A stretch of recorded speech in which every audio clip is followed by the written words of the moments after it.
प्रभु आप लोगों के साथ हो और आपकी आत्मा के साथ। संत योहन के अनुसार पवित्र सुसमाचार। हे प्रभु, तेरी महिमा हो। मैं ना केवल उनके लिए विनती करता हूँ, बल्कि उनके लिए भी जो उनकी शिक्षा सुनकर मुझ में विश्वास करेंगे, सबके सब एक हो जाए। पिता, जिस तरह तू मुझ में है और मैं तुझ में, उसी तरह वे भी हम में एक हो जाए, जिसे संसार यह विश्वास करे कि तूने मुझे भेजा। तूने मुझे जो महिमा प्रदान की है, वह मैंने उन्हें दे दी है, जिससे वे हमारी ही तरह एक हो जाए। मैं उनमें रहूं और तू मुझ में, जिससे वे पूर्ण रूप से एक हो जाए और संसार यह जान ले कि तूने मुझे भेजा, और जिस प्रकार तूने मुझे प्यार किया उसी प्रकार उन्हें भी प्यार किया। पिता, मैं चाहता हूँ कि तूने जिन्हें मुझे सौंपा है वे जहाँ मैं हूँ मेरे साथ रहे, जिससे वे मेरी महिमा देख सके जिसे तूने मुझे प्रदान किया है, क्योंकि तूने संसार की सृष्टि से पहले मुझे प्यार किया। न्याय पिता, संसार ने मुझे नहीं जाना, परंतु मैंने तुझे जाना है, और वे जान गए कि तूने मुझे भेजा। मैंने उन पर तेरा नाम प्रकट किया है और प्रकट करता रहूँगा, जिससे तूने जो प्रेम मुझे दिया वह प्रेम उनमें बना रहे और मैं भी उनमें बना रहूं। प्रभु का सुसमाचार। हे क्रिस्त, तेरी स्तुति हो। ख्रिस्त में मेरे प्यारे भाइयों बहनों और नन्हे मुन्ने बच्चों, बस दुनिया की एक ही रीति रिवाज है। हम सबों की घटना एक समान होती है। बचपना अनजाने और बिना लेखा जोखा का, बिना गौर किए वह जवानी गुजर जाती है।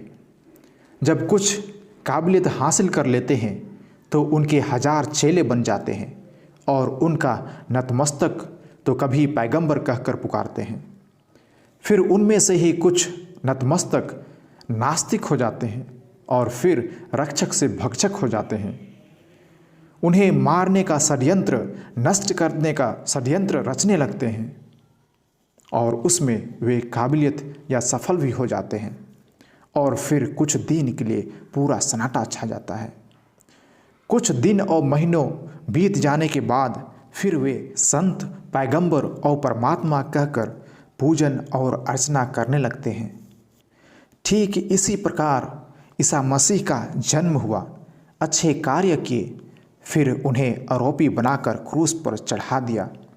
फिर वे जीवित और महिमान्वित हुए और अब वे इस धरा को छोड़कर हमेशा के लिए पिता के पास जा रहे हैं।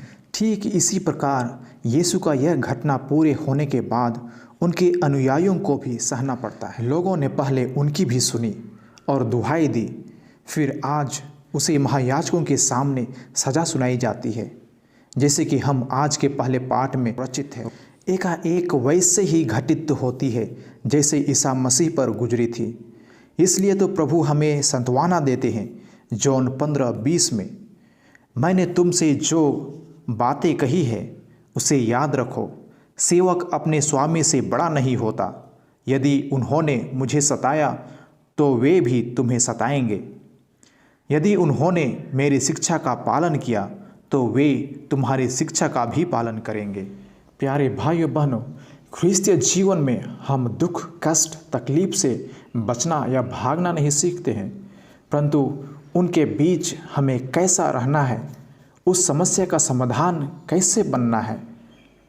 मैं एक तारनहार, पालनहार, उद्धारक या रक्षक या जोड़ने का माध्यम और दूसरा मसीहा कैसे बन सकते हैं, वही हमें ख्रिस्तीय जीवन सिखाती है। जैसे जॉन 15:13 में हम पढ़ते हैं, एक भाई या दोस्त दूसरे दोस्त को बचाने के लिए अपना जान जोखिम में डाल सकता है।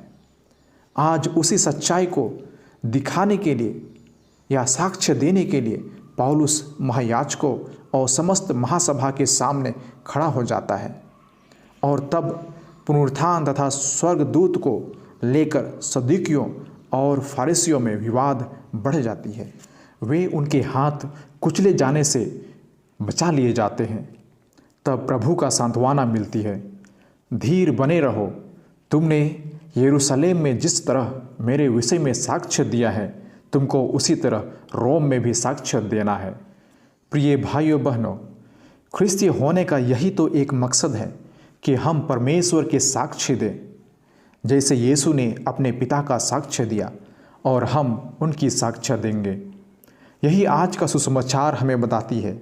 जॉन 17:20 में उनकी शिक्षा सुनकर मुझ में विश्वास करेंगे और हम यह भी याद रखें कि हम सब एक ही पिता के संतान हैं।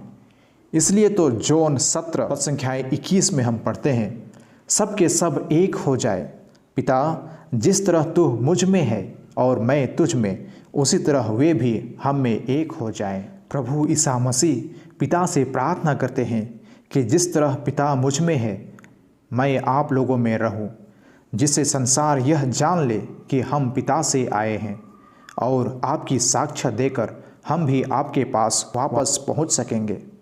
आइए हम सभी अपने जीवन में अपने कार्य, व्यवहार, बोलचाल और सभी क्रियाकलापों से परमेश्वर के साक्षी बने और उनकी दुहाई दें। पिता और पुत्र और पवित्र आत्मा के नाम पर आमीन।